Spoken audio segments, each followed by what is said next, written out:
What's up, everyone? This is Paul Garcia, ProjectSpurs.com. I am here today making a video of the San Antonio Spurs' cap sheet entering free agency on Friday. I'm recording this I'm recording this on midnight on Friday, Mountain Time. So if you're on the East Coast, it's already been the next day. If you're on the Central Time, Spurs fans are, it's already the next day. Anyway, so what I want to do here is I have a picture of the Spurs' cap sheet, and I want to go through some of the reported moves that they made on Thursday.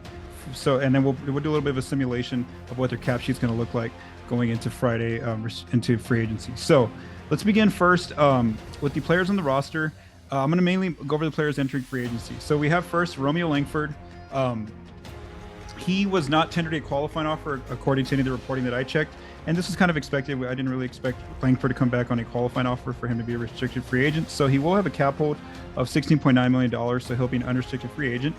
Tre Jones was tendered a qualifying offer on Thursday, according to Tom Orsborn of the San Antonio Express News. So Jones, as we expected, is going to be a restricted free agent. This is something that Brian Wright had mentioned on draft night, that Jones would be a restricted free agent. So just the way restricted free agency works again with the new CBA rules is if you send an offer sheet to a restricted free agent between July 1st and 6th and that player signs the offer sheet, then the matching team cannot match until July 7th at the earliest. If it happens after July 7th, then they have 24 hours to match. So Jones will be a restricted free agent.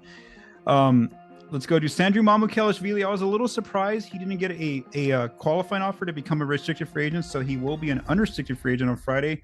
Although I will check a transaction wire. I usually check each day, and I'll just check one last time to make sure that Mamu wasn't tendered a qualifying offer. Sometimes some of the ones that I report on social media, they end up coming out on that transaction wire. And so I'll just double check one last time. But for now, it looks like he's not going to be a restricted free agent. He will be unrestricted.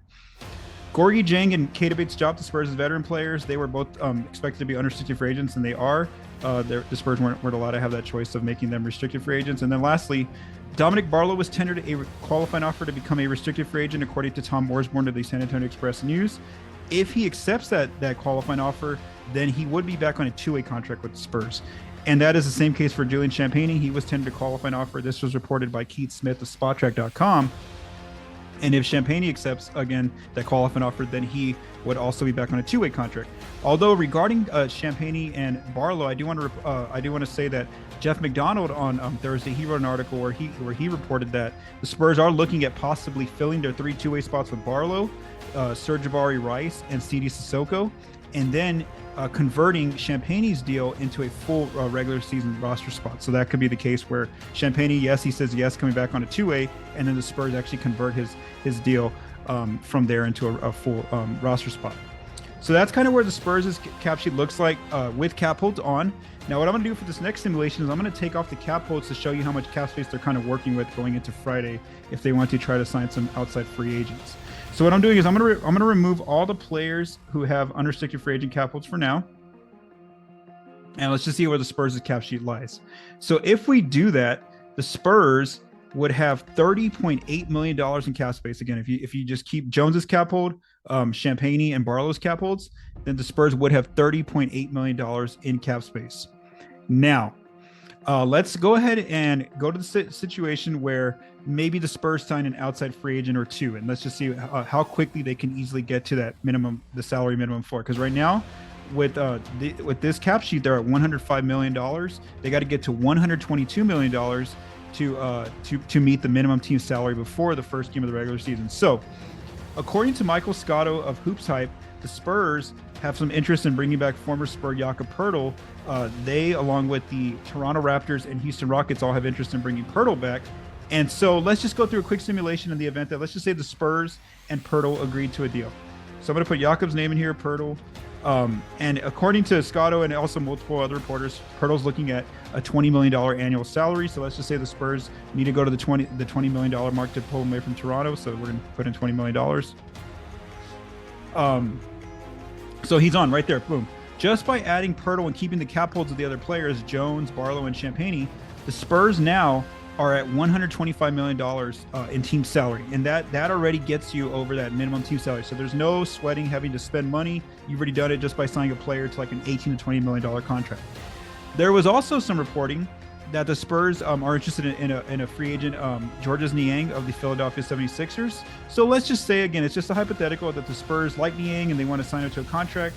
And his market, according to Bobby Marks, is kind of in that $5 to like $12.4 million range. So let's just say $8 million, right? 8. So now they got Niang, and again, they still have about $2.8 million in cap space. You know, you're not going to get a free agent for $2.8 million, but what you can do is you can now that you've used most of your cap space, you can actually you can bump up Tre Jones' number because you're using you have his rights there with that qualifying offer. So let's just say they give Tre Jones an $8 million contract. Tre Jones is back. Barlow, because he would probably be coming back on a two-way, his contract wouldn't count once he accepts that, so it wouldn't count toward the cap sheet. And then Champagnie, let's just say that they convert him to a full season roster spot, and let's just go to $3 million here over the veteran minimum. So now that they've done that, they have, obviously, you see here $683,000 still that's left, and that doesn't seem like a lot. You know, you can't sign a free agent with that kind of money. But because they had cap space, they're what's called a Room MLE team. So let's just put the Room MLE, and that is actually worth $7,722 right now, or $7,722,000. Let's see here. Yes, okay, good.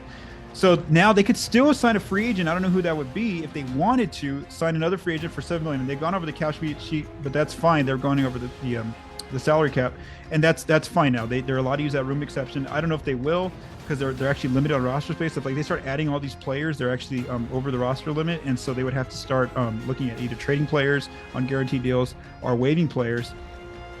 But again, those are just some quick simulations of how the Spurs could get to that minimum team salary, and again, using players that they've reportedly had some interest in. Now, another question I got is, you know, what's the max cap space that the Spurs could open up on Friday? If they needed to go to the limit, just to open up as much cap space as possible, let's go through a simulation here. So what we're gonna do is we're gonna get rid of Pirtle, we're gonna get rid of Niang. And unfortunately, to open up your max cap space, you would have to let your own free agents go. So this would be a scenario where they pull the qualifying offer from Tre Jones. They pull Dominick Barlow, wouldn't count there. So let's just pull his. I mean, you can leave his alone. Let's pull Champagnie's qualifying offer, or his hold. And now you need to have at least 12 players on your roster to see how much max cap space you can open. 1, 2, 3, 4, 5, 6, 7, 8, 9, 10, 11. Let's add one more player.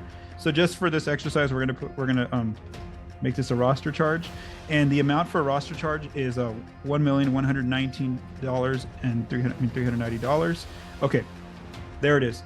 So the max amount of cap space the Spurs can open up is $38.5 million. Again, $38.5 million. If they really needed to go to that limit, they could do that, $38.5 million. But there's a cost. You have to let your own free agents go. So you have to let Tre Jones go. You have to let Mamu. I mean, all those players. Not Barlow. The other guy who was just there. So Julian Champagnie. There you go.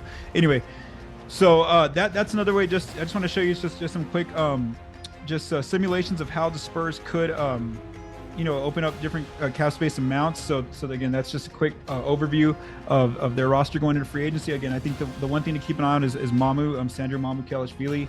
I am interested to see if maybe he did get a qualifying offer and it just wasn't reported by anyone. So that's something to watch. So we'll see what moves the Spurs make on Friday in free agency. Again, they have to make some sort of big moves, because they have to at least get into that $122 million range of team salary to make sure that they're able to have access to their the luxury tax payments in October.